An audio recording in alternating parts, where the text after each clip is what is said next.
Setiap tahun, ribuan orang Indonesia berangkat ke Jepang dengan harapan mengubah nasib. Mereka rela menjual aset, meminjam uang, bahkan berutang puluhan juta demi satu hal, bekerja di Jepang. Tapi ada satu hal yang sering dianggap sepele. Banyak yang belum benar-benar memahami perbedaan antara magang dan SSW. Padahal perbedaan ini bukan cuma soal nama program.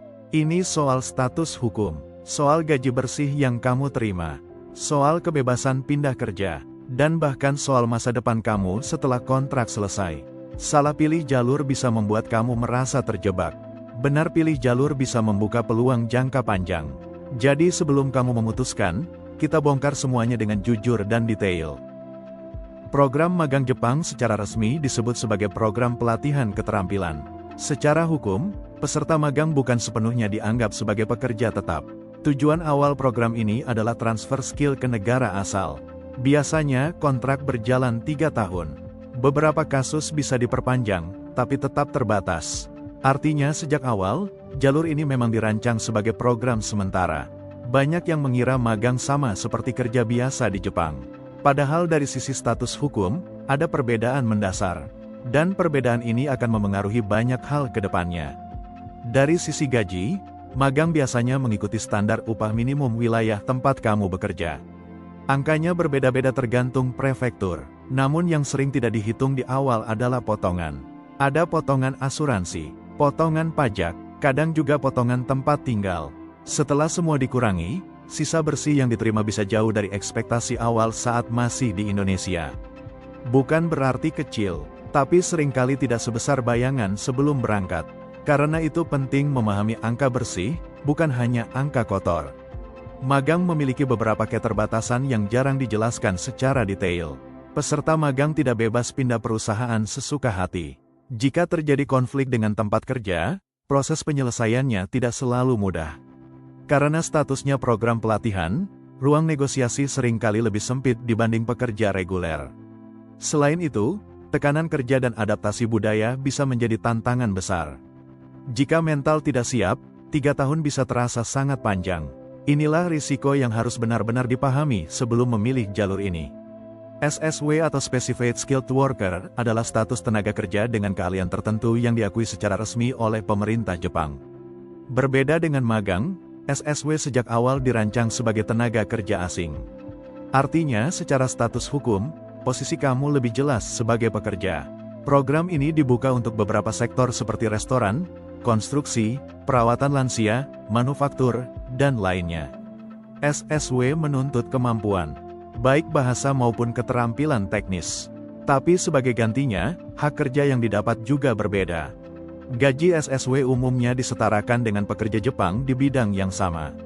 Artinya tidak boleh dibayar lebih rendah hanya karena status asing. Selain itu, peluang lembur biasanya lebih terbuka. Kenaikan gaji juga memungkinkan tergantung performa dan perusahaan. Jika dibandingkan dengan magang, potensi pendapatan jangka panjang SSW memang cenderung lebih tinggi. Namun tentu saja, ini juga tergantung sektor dan lokasi kerja. Tetap perlu riset sebelum memilih. Salah satu perbedaan besar ada pada fleksibilitas. SSW memiliki peluang untuk pindah perusahaan dalam sektor yang sama, selama mengikuti aturan yang berlaku. Hak kerja lebih jelas, status lebih kuat dibanding program pelatihan. Beberapa kategori bahkan memiliki jalur lanjutan yang bisa memperpanjang masa tinggal. Ini yang membuat banyak orang melihat SSW sebagai peluang jangka panjang. Bukan hanya datang, kerja, lalu pulang, tapi membangun pengalaman yang lebih strategis. Tapi SSW bukan jalur yang mudah. Untuk masuk program ini, kamu harus lulus ujian bahasa Jepang. Selain itu ada tes keterampilan sesuai sektor. Standarnya lebih tinggi dibanding magang. Butuh waktu belajar, butuh persiapan mental, dan tidak semua orang siap menghadapi proses ini. Jika tidak lulus, maka kesempatan tertunda. Karena itu jalur ini cocok untuk yang memang siap berjuang dari awal. Kalau tujuanmu adalah berangkat secepat mungkin dengan proses relatif lebih sederhana, magang bisa jadi opsi. Tapi kamu harus siap dengan keterbatasan mobilitas dan status. Kalau tujuanmu jangka panjang, ingin hak kerja lebih jelas dan peluang berkembang, SSW lebih menjanjikan. Tidak ada yang 100% benar atau salah. Yang salah adalah memilih tanpa memahami konsekuensinya. Karena sekali kontrak berjalan, kamu tidak bisa semudah itu mundur. Bekerja di Jepang bisa menjadi titik balik hidup, tapi hanya jika kamu memilih jalur yang sesuai dengan kondisi dan tujuanmu. Jangan hanya ikut-ikutan, jangan hanya karena teman berangkat, jangan hanya karena tergiur angka gaji.